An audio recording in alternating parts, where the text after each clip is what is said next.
Começa agora a segunda temporada de 2022 do programa Ufologia Brasil, com novos casos e relatos acontecidos no Brasil, no mundo, em especial aqui na Paraíba. Acontecerá também em Campina Grande o 18º Encontro de Ufologia, que será online nos dias 28 de fevereiro e 1º de março de 2022. Vem com a gente!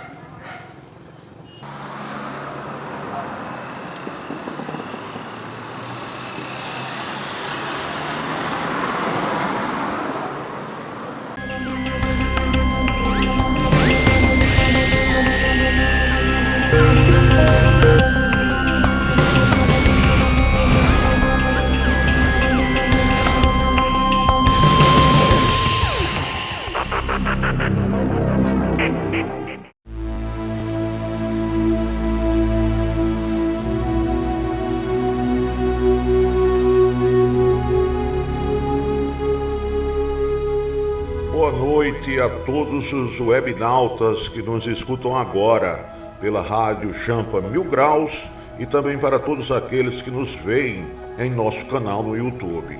Meu relato hoje é sobre o depoimento de Genésio Vieira, ex-patrulheiro da Polícia Rodoviária Federal, e fala sobre o avistamento de um OVNI na estrada que liga os municípios de Sapé, Sobrado e Café do Vento, no entroncamento da rodovia BR-230, entre João Pessoa e Campina Grande. Eu sou Giovanni Meirelles, vocês sabem, e Genésio, eu posso dizer que é meu amigo particular, hoje está aposentado dos quadros da PRF, mas já fez parte da escolta em motocicletas Harley Davidson como batedor durante sua carreira de policial rodoviário federal, integrando as comitivas de segurança dos ex-presidentes da República, João Baptista de Figueiredo, em João Pessoa, na época do regime militar, e também Fernando Henrique Cardoso, já na época pós-regime militar, durante visita dele, FHC, a Natal, capital do vizinho estado do Rio Grande do Norte. Pois bem, Genésio me disse que chegou a exercer os cargos de superintendente-geral da Polícia Rodoviária Federal, aqui mesmo no estado da Paraíba, e também de coordenador da Assessoria de Comunicação Social da PRF, até pouco tempo antes de se aposentar. Há uns 10 anos atrás, ele inclusive chegou a se aposentar, mas depois foi revertido à ativa para poder então exercer esses cargos. Ou seja, ele tirou a farda, vestiu o pijama, mas era tão bom policial que foi reconvocado pela corporação. E aí sim, ele exerceu sua última função e então se aposentou. Mas vamos agora ao depoimento dele, feito a mim, Giovanni Meirelles. Ele diz o seguinte: Giovanni, eu não me lembro bem qual foi o ano, mas penso que foi entre 1996 e 1998, diz Genésio Vieira. Eu, no caso ele, e meu colega Pedro Gama, patrulheiro que fazia dupla com Genésio na época, trabalhavam em Café do Vento e fomos até Sapé para comprar cachorro-quente numa barraquinha em frente à igreja matriz, pois era um sábado à noite. Nós estávamos de plantão, no caso Pedro Gama e Genésio Vieira, e não tínhamos muita opção de lanche naquela época. Lembre, 1996 a 1998. Quando a gente estava voltando, continua o relato de Genésio, já próximo à entrada de Sobrado, na época era distrito de Sapé, hoje é município independente, tem seu próprio prefeito, vimos uma luz branca muito forte no lado oeste, e de repente essa luz se mexeu para um lado, para o outro, e depois sumiu no horizonte, fazendo zigue-zague em alta velocidade. Essa direção que Genésio falou, centro-oeste, fica para Campina Grande, na direção do pôr do sol, ou seja, à direita da viatura de quem vem de Sapé para Café do Vento, antes de começarem a surgir as primeiras montanhas do que a gente chama Serra da Borborema, antes da Serra de Cajá. Continua o relato de Genésio. Não era um carro, com certeza, Eu sou patrulheiro rodoviário federal, Genésio diz, e, portanto, sabe muito bem distinguir um carro de qualquer outra coisa. Também não era nenhuma aeronave ou coisa semelhante, pois os movimentos foram muito rápidos, em zigue-zague, e tudo não durou um avistamento mais do que 5 segundos. 5 segundos, garanto Genésio. É pouco tempo, mas é muito tempo para um avistamento de objeto voador não identificado. Genésio termina o relato para mim dizendo o seguinte: nós, Giovanni, não tivemos coragem de dizer para os outros colegas do posto de Polícia Rodoviária Federal lá de Café do Vento, na hora que eles chegaram de volta à base, para não chamarem a gente de mentiroso, mas tenho certeza, acho que nós vimos mesmo um OVNI, um UFO. Bem, eu posso garantir que Genésio é um policial rodoviário federal aposentado, extremamente confiável como testemunha. Portanto, outras pessoas também já avistaram objetos voadores não identificados, fenômenos aéreos anômalos naquela mesma região. A exemplo de Ulisses Rezende, de Campina Grande, que inclusive já fez esse mesmo relato, parecidíssimo com o de Genésio, só que numa região um pouco mais à frente, próximo mais à entrada de Pilar e São Miguel do Itaipu. Isso foi feito aqui mesmo em programas anteriores do Ufologia Brasil, levados ao ar. Pois bem, era isso que eu tinha a dizer hoje. Como vocês sabem, meu nome é Giovanni Meirelles e esta é a nossa Champa 1000 Graus, programa Ufologia Brasil, apresentado por Claudionor Mendes, presidente do CPB-UFO, Centro Paraibano de Ufologia, e dirigido e editado pelo competente webmaster Rildo Campos. Até o nosso próximo encontro, pessoal, e se lembrem das frases famosas: eles já estão entre nós e a verdade está lá fora. Boa noite a todos.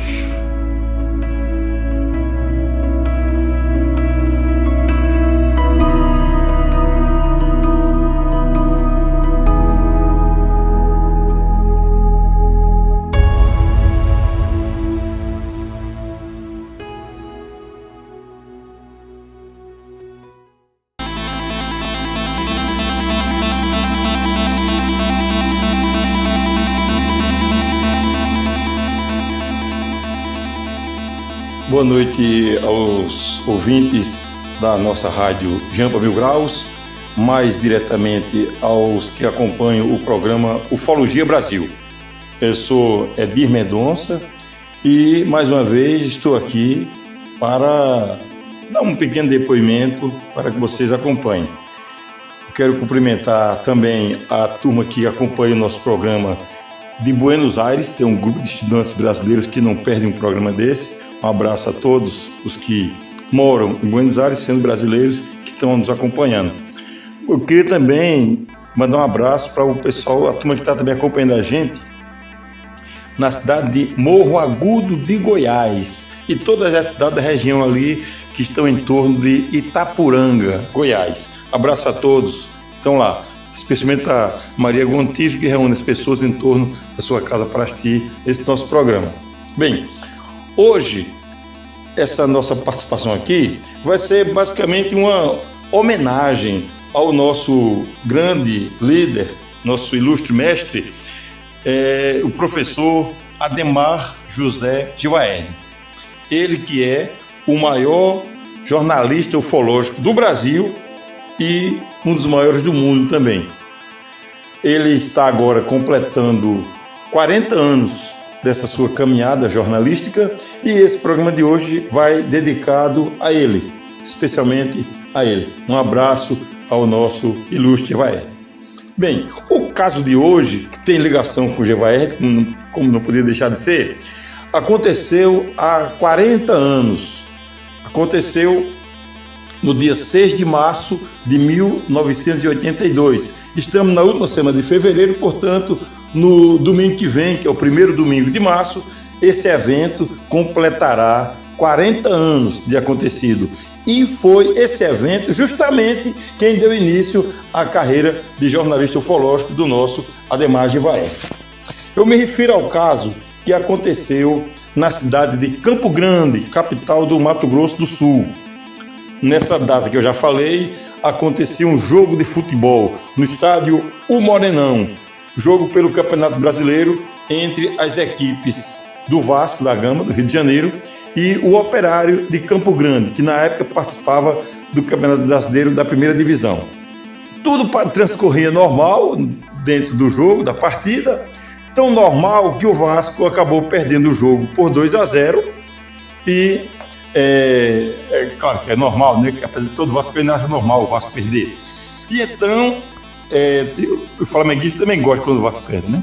Então, no meio do primeiro tempo, aconteceu que um objeto voador não identificado, passando pelo estádio, parou por alguns segundos e em seguida seguiu a sua viagem em uma velocidade altíssima, quase que inalcançável até pela vista humana. O estádio todo ficou atônito, sem saber o que fazer. O juiz da partida era José de Assis Aragão. Ele disse depois que pensou em parar o jogo por causa disso, mas como o tempo de permanência daquele OVNI no estádio foi de apenas alguns segundos, ele resolveu dar continuidade à partida. Não preciso nem dizer que no intervalo do jogo, toda a arquibancada, todo que estava presente, só falava naquele OVNI que apareceu lá.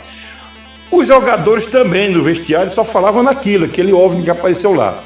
Só que não foi somente o estádio quem viu aquele objeto. Toda a cidade de Campo Grande viu e comentou. Inclusive, o principal jornal do estado, que é o Correio do Estado, botou na sua manchete de capa, a principal... Ninguém tinha uma câmera para levar para o estado para ficar filmando uma partida de futebol. Dessa maneira, não ficou registrado por câmeras filmadoras, mas ficou registrado nas pessoas da cidade inteira que viu esse evento. Outras pessoas perguntam, mas não seria um balão, um helicóptero, um avião? A resposta é não. Por quê? Um balão não tem um deslocamento próprio, não tem uma força propulsora que leve para onde o seu condutor quiser. Então não era um balão. Avião, imagina um avião ficar parado no ar por alguns segundos, depois seguir a sua viagem naquela velocidade. Não existe hoje, nem existia na época. Mesma coisa, helicóptero também não atinge aquela velocidade. Além do mais, avião e helicóptero, ambos produzem um barulho muito grande que escuta-se a quilômetros de distância. Se você estiver na sua casa e ver as zoada do avião, olha para o céu, vê a distância que ele está passando. Mesmo que esteja a quilômetros de distância, você escuta algum barulho. E esse objeto voador não identificado não produzia barulho algum, silenciosamente, com aquelas luzes bem intensas, parou no ar e seguiu a uma altíssima velocidade. Eu repito que hoje, no ano de 2022, iniciando, nós não temos ainda no planeta Terra tecnologia capaz de fazer esse tipo de coisa que esse objeto fez. Silenciosamente parar no ar e depois seguir uma viagem numa velocidade daquela. Não temos, então não era coisa do planeta Terra. Isso aí nós podemos ter certeza. Era coisa, né, de algum objeto voador não identificado e proveniente de outra civilização que não seja a civilização desse nosso querido planeta Terra. Bem, o resultado disso é que um dos moradores da cidade ligou para a casa de Ademar Givaerd, que ele estava preparando, ele era professor de cursinho na época, na cidade de Maringá, no Paraná. Ele estava, então, preparando a sua aula, quando o telefone tocou, e era um amigo que já havia sido professor de matemática dele, que, inclusive, tirava até brincadeiras com ele, porque não acreditava muito em disco voador, não acreditava em vida fora da Terra, e ficava tirando brincadeiras com ele. Depois desse dia, esse antigo professor passou a acreditar na existência de objetos voadores não identificados, a existência de extraterrestres, e ligou no mesmo dia para Givaerd. Amigo, você não sabe o que aconteceu. E aí contou o episódio e Givaerd então arrumou as malas e foi para Campo Grande para começar o trabalho jornalístico e aí deixou o magistério, deixou de ser professor e entrou na vida jornalística, que ainda bem está hoje agora completando os 40 anos, graças a esse evento ufológico que aconteceu na cidade de Campo Grande. Evidentemente, depois disso aí, algum tempo depois, acho que 3 ou 4 anos, Ademar Jevaed fundou a revista UFO, que é a principal referência na ufologia brasileira e até mesmo para outros países. Lembrando que, para finalizar essa homenagem a Jevaed, podemos dizer que existem pessoas que acompanham, que se interessam pela ufologia de 2 tipos. Aqueles que são místicos, que gostam de coisas que não são bem cientificamente aceitáveis. E Jevaed, que ele é o ufólogo cético, ele filtra nem tudo que as pessoas chegam para trazer de notícia ufológica, ele publica na revista, ele aceita e coloca aquilo nas suas palestras, nos seus eventos. Ele faz um filtro, só passa aquilo que realmente tiver uma fundamentação, comprovação, etc. Então eu diria que existe a ufologia séria, que é essa praticada por nós que acompanhamos o nosso Jevaed, e outra ufologia que a gente sabe que é uma coisa muito... Então, pessoal, termina aqui essa nossa participação, deixando registrado então os nossos parabéns e a nossa homenagem ao maior ufólogo brasileiro. Tenham todos uma boa noite.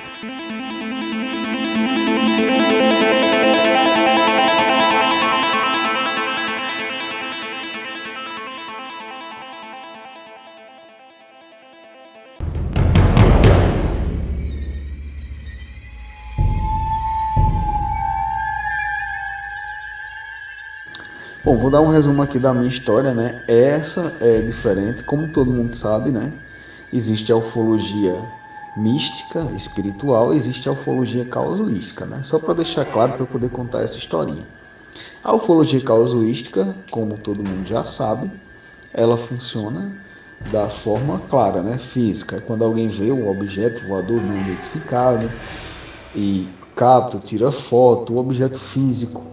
As histórias que se contam, como por exemplo o caso Varginha, que é um caso físico de ufologia, né? E existe a ufologia espiritual, a ufologia mística, que é o quê? É quando esses seres de outros planetas se comunicam com os seres humanos através das faculdades psíquicas, né?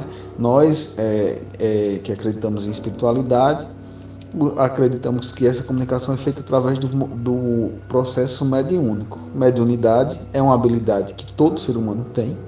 Alguns têm mais desenvolvido do que os outros, certo? E eles também podem se comunicar com a gente através dessa mediunidade. Como seria isso? Seria uma espécie de telepatia, um sonho lúcido, uma forma assim de entrar em contato com a gente. Então, são vários os relatos de pessoas que tiveram sonhos lúcidos, sonhos altamente detalhados com seres de outros planetas, né? Qual a diferença do sonho lúcido para o sonho normal? O sonho normal é aquele sonho confuso, né? Você sonha com uma coisa, com algo, e você não consegue ligar ponto a ponto, você não consegue identificar o começo nem o fim do sonho, né? Na verdade, a gente nunca consegue entender o começo e o fim, a gente só lembra do meio, mas geralmente é uma confusão. No sonho lúcido, ele é todo detalhado, ele tem início e ele tem fim. Você consegue entender o momento que começou aquilo que você está nascendo, você consegue entender o momento que encerra. E é um relato que eu vou contar que aconteceu comigo, né? Vou falar aqui no próximo áudio. Bom, eu sou adepto da ufologia espiritual, né? Da ufologia espiritualista. Então eu acredito muito nesse processo mediúnico. E eu tive um sonho bastante lúcido, que eu estava na cidade de Campina Grande, no bairro do Monte Santo, especificamente no Campo do Leão. É um campo que existe lá em Campina, eu fui criado ali naquele bairro, só que eu não moro lá há mais de 15 anos. E nesse sonho era noite, eu estava com um grupo de pessoas, eram 5 grupos, cada grupo tinha 3 pessoas, né, separados no campo, formando aquele símbolo que tem no dado, o símbolo 5 do dado. Uma pessoa no meio, 2 de um lado, um grupo no meio, 2 grupos do outro lado, 2 grupos do outro. Nisso a gente olhava para o céu E o céu, à noite, né, escuro, e de repente luzes acendiam próximas da gente no alto. Visualize a cena. A nave havia já chegado na escuridão de forma invisível e simplesmente quando as luzes acendiam você conseguia captar a magnitude daquela nave. Era uma nave em forma de disco, ela era redonda, gigantesca, ela era mais ou menos, eu diria que do tamanho do ângulo do céu que você vê ali, eu diria assim, quase que tamanho da cidade, né? E as luzes se acendiam. E nesse momento, lá em cima, uma rampa abria-se como uma rampa e aparecia a silhueta de 5 pessoas, 5 seres, né? Humanoides. Eram seres humanos. Alguns tinham um ou dois que ele era diferente. Ele era humanoide, mas ele tinha meio que uma coisa estranha nas mãos. Só tinham 3 dedos, mas muito grossos, pareciam, sei lá, cenouras. Enfim, era estranho. E no chão, no campo, eu estava do lado de uma mulher e na hora eu me assustava porque eu realmente fiquei assustado e eu abraçava ela porque eu ficava com medo. Eu percebi aí que eu acho que eu não estou pronto para um contato, se realmente fosse algo físico, né? Se aparecesse assim para mim, talvez eu não estivesse bem psicologicamente. Às vezes a gente acha que está e não está, e às vezes eles vêm através da gente em sonho para testar, para saber se a gente realmente está pronto para um contato mais forte. E aí essa rampa se abre dessa nave e não existe um espaço de tempo entre eles descerem até a gente. Simplesmente quando essa rampa lá em cima se abre e eles dão um passo à frente, no segundo passo eles já estão aqui no chão, do nosso lado. E quando eles se aproximam, o homem ele usava uma capa vermelha com angola, muito parecido. Depois eu vim perceber quando eu fiz uma visita ao Vale do Amanhecer, se alguém não conhece, pesquise, uma roupa muito parecida com a deles. Era uma capa vermelha com aquela gola, lembrava aquela capa daqueles mágicos antigos, né, dos anos 60, eu acho, Mandrake, aquele mágico famoso do gibi e tal. Ele tinha essa roupa, era um senhor do cabelo grisalho, humano, né, um homem muito sério, aparentava ter uns 60 anos, uma pessoa de uma energia muito boa, e ele chegava para a gente e dizia assim: vamos aos trabalhos. E aí nós nos dividíamos em grupo. Esses 5 seres que desciam, eles iam para cada um dos grupos e ficavam perto da gente. Uma coisa que me assustava é porque um desses seres, esse que tinha as mãos estranhas, ele era humano, assim, aparências humanas, mas as mãos eram diferentes, eram 3 dedos grossos, grandes. Eu não observava muita coisa, mas eu me assustei porque ele me abraçava, ele ficava me abraçando, querendo sentir alguma coisa. Tipo quando a gente abraça um gato, um cachorro, aquele afeto. Eu acho que ele queria entender o que é o afeto. Eu senti, eu não vou dizer que houve comunicação telepática, mas é como se eu sentisse o que ele queria sentir. E era como se ele quisesse entender assim: por que a gente se abraça? Por que a gente abraça um animal, um gato, um cachorro? O que é isso? Ele não entendia. Então ele me abraçava como quem quisesse sentir essa energia que nós sentimos quando a gente abraça um animalzinho, abraça um ente querido. Ele não entendia. E aí esse grupo ficou, né, separando, e esse senhor, ele circulava pelos grupos. Era como se cada membro desse viesse se envolver com a gente, e o primeiro senhor de cabelos grisalhos com a capa vermelha, ele passasse por cada grupo para observar, para coordenar, para tudo. Eu lembro que eu fiz essa pergunta que eu faria a um extraterrestre, logicamente, se eu visse, era uma receita instantânea, seja lá o que for, uma forma para que eu ficasse mais inteligente. Eu quero dizer mais inteligente no sentido de realmente desenvolver a inteligência. Se eu pudesse pedir alguma coisa a esses seres, eu ia pedir isso. Eu ia pedir dinheiro, essas coisas. Eu ia pedir como é que eu posso dar um upgrade na inteligência, tornar um ser humano altamente inteligente, tipo um Einstein da vida. Eu pediria isso a eles, se fosse possível. E eu perguntei. Eu disse, na hora conversando, eu disse assim para eles: eu disse, o que é que eu faço para ficar mais inteligente? Queria desenvolver mais um intelecto muito além do que poderia. E engraçado que ele falou uma coisa que eu achei meio sem sentido. Quem estiver ouvindo aí pode até achar o sentido ou tirar suas conclusões. Eu não tirei ainda minhas conclusões disso. Um deles disse assim: eu leio muitas revistas e isso me deixa muito inteligente. Aí eu disse: você não quer dizer livros não? Ele disse: livros não, estou falando de revistas. Aí eu até, como eu disse, revista é muito limitado. Você não tem como adquirir conhecimento em revistas. E aí o assunto encerrou. Aconteceram outras coisas que infelizmente eu não me lembro, não sei. Nesse caso aí eu não sei como isso terminou. Eu só lembro de ter acordado, né? E eu acordei assim, me senti muito bem quando você acorda no meio da madrugada assim, sem sono, eufórico, parecia que eu tinha acabado de chegar em casa e muito intrigado. Eu parei e disse: meu Deus, o que foi isso? E fiquei, né, remoendo isso na minha cabeça. E sobre a revista até hoje eu nunca consegui entender. Comentei com algumas pessoas disseram assim: rapaz, pode ser que lá a revista que ele se refere é eletrônica, né?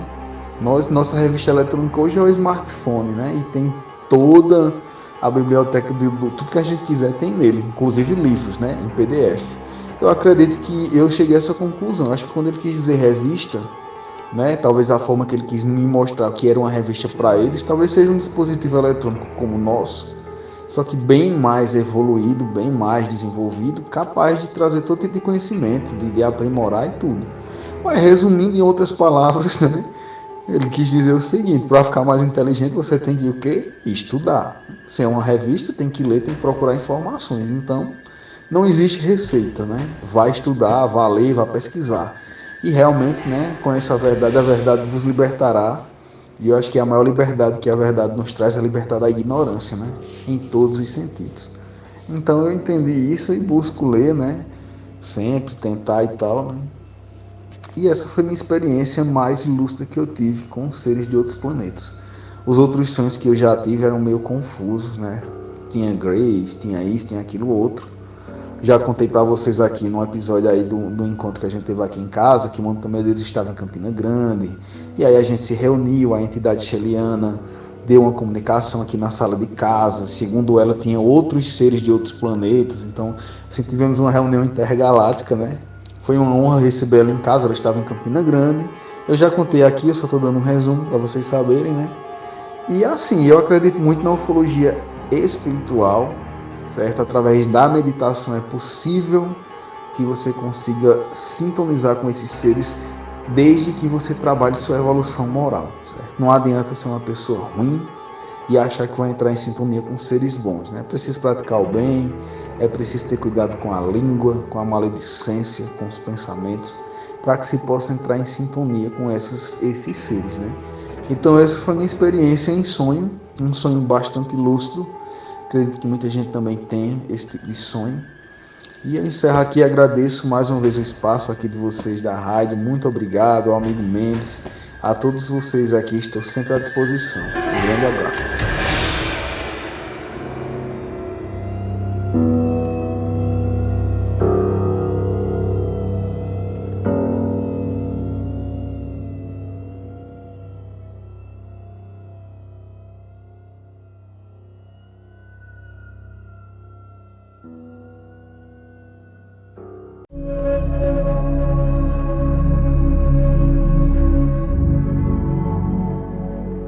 Eu sou Antônio Batista da Fonseca, natural da cidade de Guarabira, na Paraíba, e atualmente estou residindo aqui em Hernandárias, no Paraguai.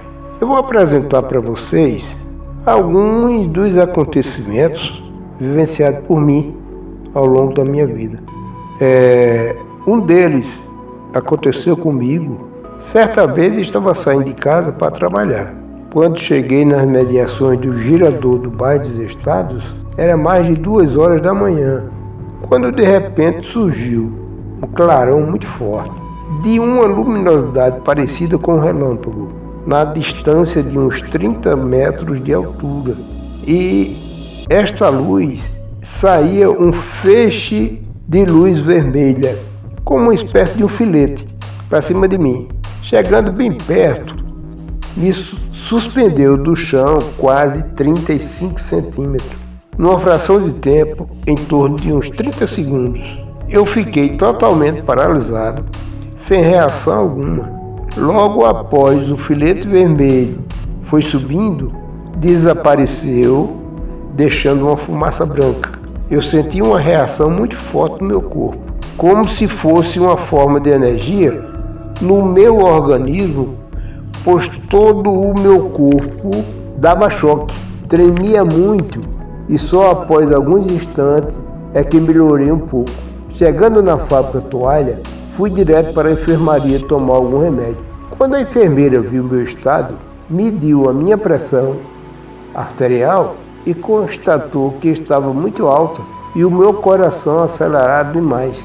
Quando o médico doutor Ivan Modesto, que era o médico ocupacional da fábrica, chegou e viu meu estado de saúde, ficou bastante preocupado e me deixou na enfermaria durante todo o dia. O medidor de pressão arterial ficou totalmente alterado, que quase não mediu a pressão. Depois daquele dia, fiquei com o meu corpo sempre dando choques e com as carnes tremendo, e ainda a minha pressão arterial alterada, pois até hoje sofro com as consequências daquele dia. Isso foi um fenômeno que não tem explicação. Aconteceu na minha frente, entendeu? Eu ia me aproximando do girador do Bar dos Estados, ali em Mandacaru. Foi uma coisa muito interessante que aconteceu comigo naquela noite.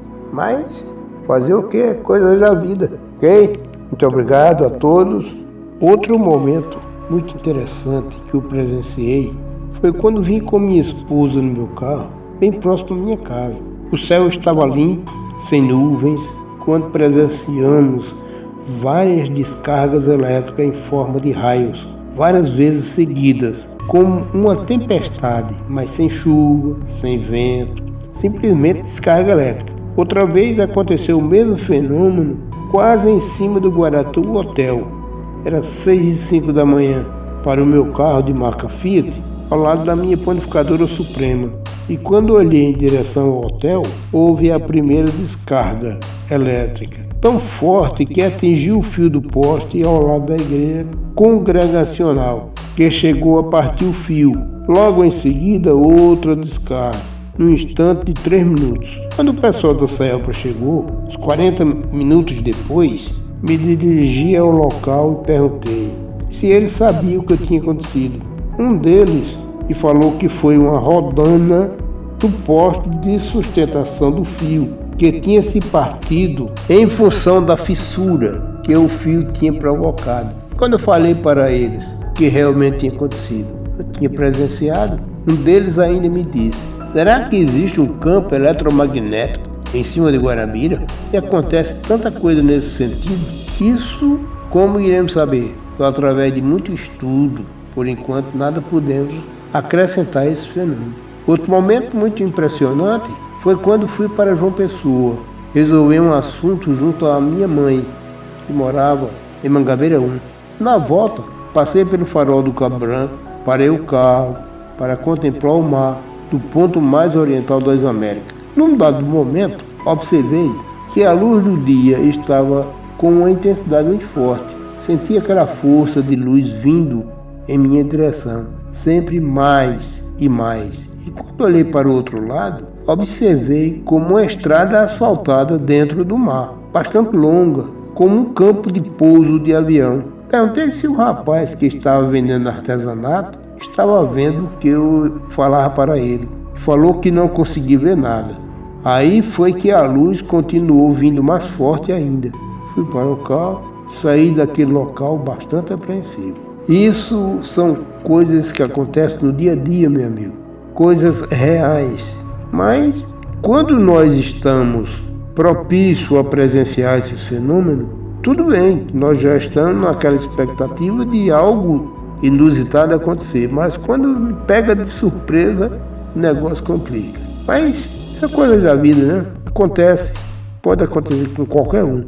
O bom é que você está mais ou menos preparado para, numa situação dessa, você ter muita calma, ser muito benevolente consigo mesmo e saber que tudo é possível, ok? Este foi mais uns acontecimentos que eu presenciei ao longo da minha vida, ok? Muito obrigado a todos. Boa noite.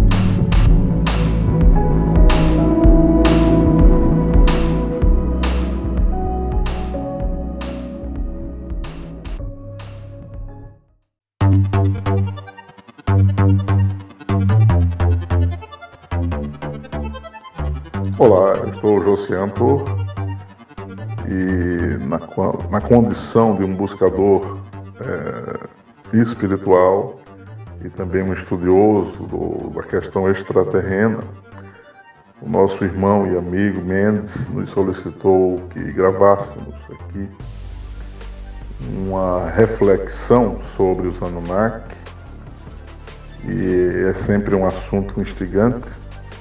Antes de mais nada, um abraço fraterno a cada um de vocês que nos ouvem, em especial ao nosso querido irmão Mendes.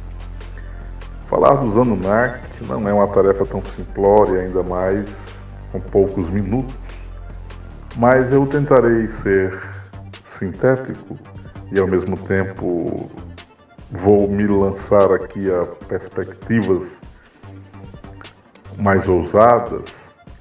O fato é que os Anunnaki, e essa palavra tem relação com aqueles que vieram do céu para a terra, são os mesmos descritos na Bíblia como os Néfilins, né?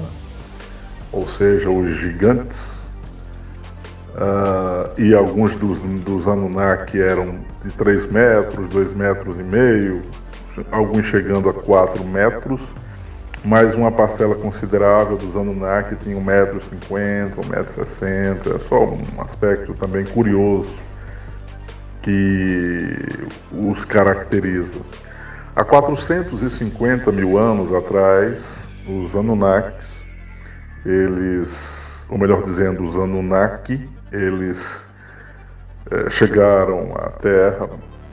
Na verdade, o acidente ocorrido com a nave do rei Anu, que saiu viajando no oceano de estrelas em busca de um material que pudesse tapar a atmosfera de Nibiru,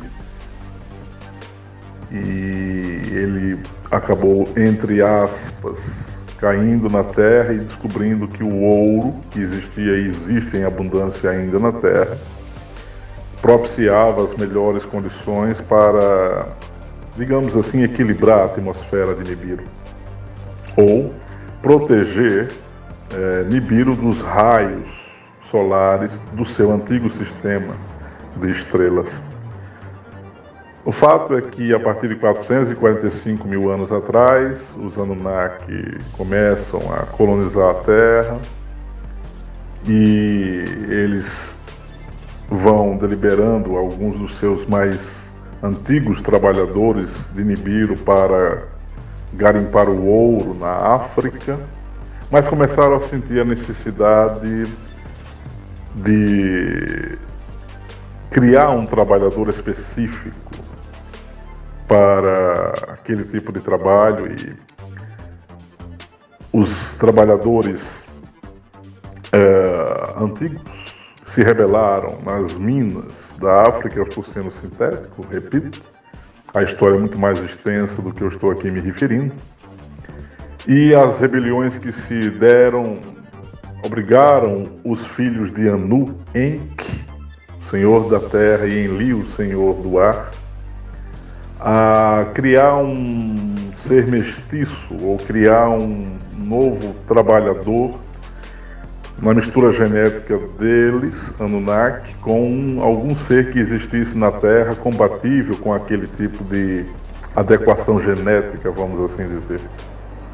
O fato é que eles acharam alguns primatas na África, tiveram insucessos por diversas vezes nessa criação desse ser, e, através de uma geneticista ningicida, juntamente com Enki, que era digamos assim, um expert em genética também, criaram um ser híbrido, Anunnaki primata. E daí surge, na perspectiva de Zecharia Sitchin, o 12º Planeta, Guerra dos Deuses e do Homem, Gênesis Revisitado e tantas outras obras magníficas de Sitchin, a compreensão de que a raça humana surge como escravo dos Anunnaki para trabalhar nas minas, garipando ouro e fazendo com que esse ouro primeiro fosse levado ao planeta Marte, que um dia já tivera vida, e dali pudesse ser enviado para Nibiru, que não é exatamente um planeta natural. Nibiru é um planeta artificial, mas precisa da incidência dos raios solares para poder se manter. Curioso esse dado.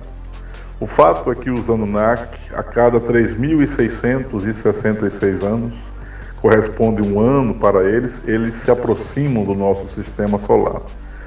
Na medida em que eles se veem capturados pelo Sol do nosso sistema, a cada 3.666 anos, eles fazem uma volta, ao invés de ser um périplo na elíptica, eles fazem um périplo ao contrário, né, perpendicular, transversal, e nessa aproximação dizem alguns que a simples aproximação de Nibiru promove uma série de catástrofes na Terra devido ao campo magnético de Nibiru.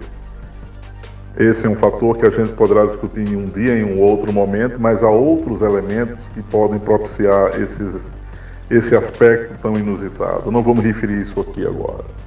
O fato é que os Anunnaki promoveram na civilização sumeriana, no antigo Iraque, a primeira grande civilização da Terra, né, que produziu escrita, escolas, aritmética, enfim, todo o conhecimento que nós temos a respeito de um sistema educacional, a partir de um sistema que tenha rodovias, estradas e outros aspectos mais, surge na civilização sumeriana, que recebe toda a influência dos Anunnaki. Só existe a Suméria porque anteriormente existiram a presença ou existe a presença dos Anunnaki. Um fato que pode ser aqui dito a respeito deles é que os Anunnaki ainda vivem na Terra, disfarçados, geneticamente, eles hoje se parecem efetivamente como nós aqui nos manifestamos, mas há diferenças em algumas sequências genéticas e alguns deles efetivamente usam alguns dispositivos para não serem detectados, né, no circuito da civilização humana. Com relação a Enki e Enlil, muitos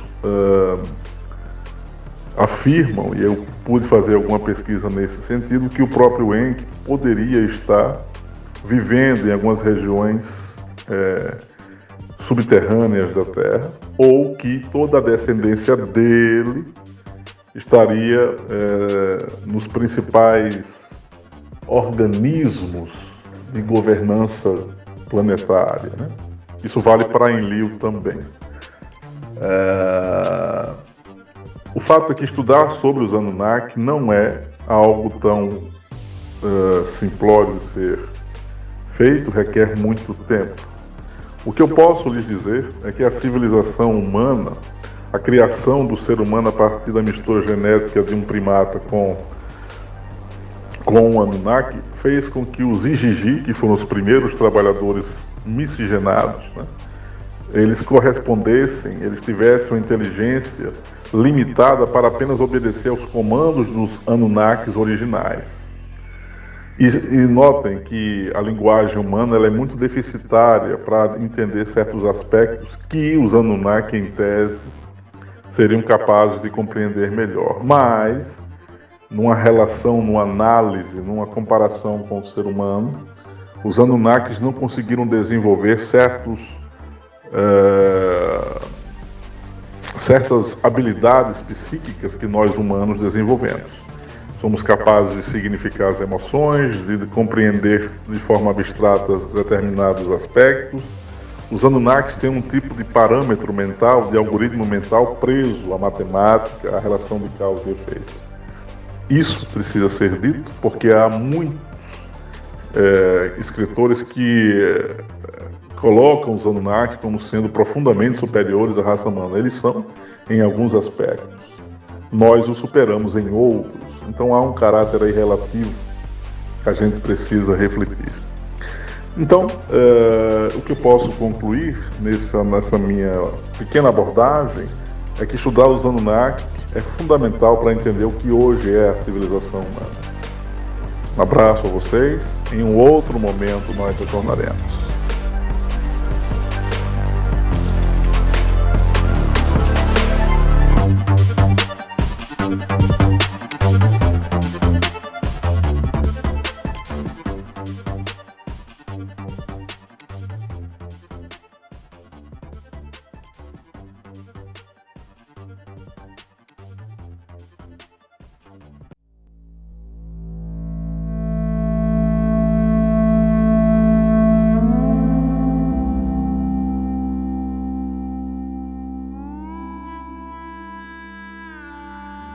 Olá, Claudiano, bom dia. Me chamo Patrícia, né? Tenho 42 anos, inclusive estou fazendo hoje. Estou ganhando o seu contato como um presente. Muito obrigada, gratidão. Olha, o meu trabalho hoje como uma contatada, né? Por linhagens variadas, né, já me contataram. Algumas linhagens, cada uma tem a sua referência de projeto e de trabalho, certo? Aí eu me questiono às vezes por que dessa diferenciação, dessa variedade, né? Porque eu hoje compreendo que estou sendo usada para trazer a todos que queiram aceitar um projeto que se chama A Nova Era, tá? A Nova Era é um projeto mundial, planetário. A Nova Era é a transição planetária. E eu sou uma desses trabalhadores que está engajado nesse projeto da Nova Era, como vários espalhados pelo mundo, né? O primeiro ser que apareceu para mim apareceu dentro do meu quarto, a portas fechadas. Eu o vi materialmente. Matéria. Ele, como é que eu posso dizer, materializou mesmo, tá? E de lá para cá, que a minha primeira aparição foi em 2019, de lá para cá os contatos são constantes. Eu já venho sendo treinada por algumas linhagens para desenvolver esse projeto, né? E devagarinho a gente está fazendo parte de um grande marco na história da humanidade. E eu fui incumbida de cuidar de pessoas que são iguais a mim. Eu estou sendo preparada para isso. Inclusive, acredito que depois que fizermos essa entrevista e isso for a público, a gente vai trazer para perto uma grande quantidade de pessoas que estão passando por tudo que eu passei e não sabem o que está acontecendo. E é mais ou menos por aí. O meu trabalho ele funciona assim. Eu tenho um grupo, né? Eu sou uma dos administradores desse grupo, que varia entre 3 cidades. É um grupo que se divide em 3 partes. Aí nós vamos ter uma célula em Fortaleza, uma célula em Maracanaú e uma célula em Quixadá, tá? São 3 cidades do Ceará, mas, porém, Quixadá é realmente a cidade ufológica e, curiosamente, eu sou de Quixadá, né? Eu vim de Quixadá, porém, fui adotada por uma família em outra região, a região de Sobral. Então, assim, agora, depois de 40 anos, eu retorno a Quixadá como uma contatada para trabalhar nessa cidade no sentido ufológico, né? Então, eu sou uma pesquisadora, eu pesquiso já há muitos anos, eu sou uma pesquisadora espiritualista, universalista. Eu não tenho religião, mas por determinados momentos eu parei em algumas para estudar. E acabei que ao mesmo tempo que eu fazia as minhas pesquisas, eu exercia funções dentro dessas religiões. Então sempre fui uma trabalhadora, tá? E hoje eu não estou mais ligada a nenhum vínculo religioso, só mesmo a espiritualidade universalista continua as minhas fontes de pesquisas, descubro muitas coisas, né, que são para o meu engrandecimento pessoal e para que eu possa fornecer como ajuda nas terapias quânticas em que eu exerço nas reuniões dos meus grupos, né, das pessoas em que eu venho ajudando. Então, nesse meio, eu tenho, além das minhas fontes de pesquisas espiritualistas, as minhas pesquisas ufológicas, tá? E essas minhas pesquisas ufológicas, ela é diferente do que todos estão habituados. Eu não sou uma pessoa que viaja o mundo inteiro atrás de nave, eu não vou atrás de saber porque apareceu uma luz em tal lugar, não. Eu trabalho diretamente pesquisando e cuidando de pessoas contatadas e pessoas abduzidas, tá? Eu trabalho diretamente com essas pessoas. Eu acredito nelas porque eu sou uma experiência viva disso. Então, eu resolvi direcionar a minha vida para esse sentido, né? E a gente tem nesse trabalho nosso, desses 3 grupos, inclusive eu tenho até um canal no Instagram também, que depois eu posso estar passando, e o nosso grupo de WhatsApp. Então, o que a gente faz? Estudos espiritualistas para que as pessoas se conscientizem que elas são infinitas a nível de conhecimento, que não existe barreira para o conhecimento, tá? Que elas precisam entender que existe uma realidade que não é somente a linear, tá? Que tem uma visão acima, é mais elevada que o nosso nível linear de giro de 360, 380 graus, tá? Então, quando a pessoa desperta para isso, ela passa para a segunda fase. A segunda fase é o momento que ela se ilumina, né? Ela desmistifica toda uma vida, a vida dela, ela muda o comportamento dela, ela faz uma reforma, ela se cuida, ela procura se ampliar, né, no sentido de energia, né, frequência vibracional. Ela começa a entender que o estado de positividade na mente do ser humano muda o cenário ao redor, então ela vai tendo esses discernimentos. E então, depois disso, ela começa a viver os fenômenos UFOs, né? Então, a ufologia em que eu vou falar e que eu venho falando é essa. É uma ufologia que tem uma visão além de científica, tá? Uma visão além de científica. Por que, Patrícia, além de científica? Porque a ciência não consegue provar por que milhões de pessoas estão sendo contatadas dentro dos seus quartos, tá? Por que estão acontecendo abduções dentro da sua casa, você trancado? Uma coisa era quando você saía, ia para o campo, ia para algum lugar e era abduzido com carro e tudo. Outra coisa é você ser abduzida dentro da sua casa e depois ser deixada de volta dentro do seu quarto, entende? Então, assim, eu venho trabalhando com essas pessoas, né?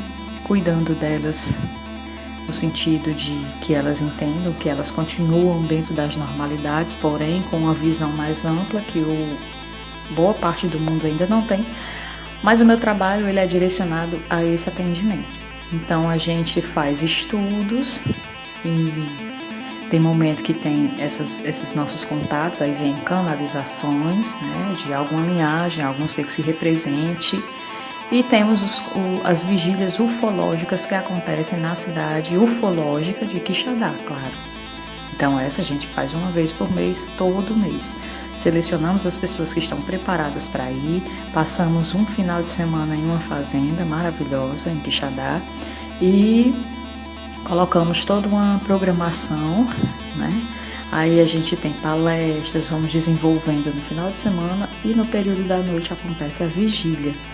E assim vem funcionando. O nosso grupo ele está indo muito bem, ele está crescendo, né? Temos esse grupo há 2 anos, mas eu estou na administração só há alguns meses, menos de 1 ano, e o trabalho está acontecendo. A gente está ampliando e está indo muito bem. O nosso intuito é desenvolver um centro ufológico em Quixadá, já tem esse projeto, já foi mandado, né? E a gente está só mesmo aguardando os fechamentos. E é assim que está funcionando.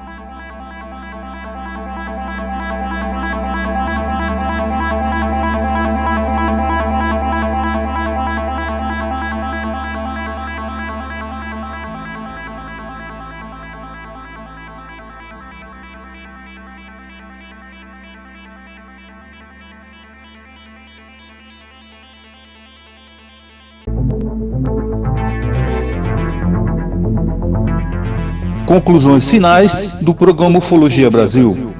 Neste segundo programa da segunda temporada, vimos que existe divergência entre a ufologia de campo e a ufologia mística. Como o nosso universo é cheio de mistérios a serem solucionados, não é diferente comparar com o corpo e a alma. Um é a matéria e o outro não. Portanto, não ponhamos uma trave nos olhos, mas abrimos mais para enxergar o campo das possibilidades. Sabemos tão pouco sobre o nosso universo que afirmações antes ditas em épocas remotas caíram por terra. Nunca diremos não às novas teorias, e as conclusões disso tudo é que nunca deixe de estudar tudo e qualquer tipo de fenômeno. Eu sou Claudio Mendes, este é o programa Ufologia Brasil. Fiquem com Deus e que a paz do Senhor resplandeça no mundo, em especial na Rússia e na Ucrânia. Até mais.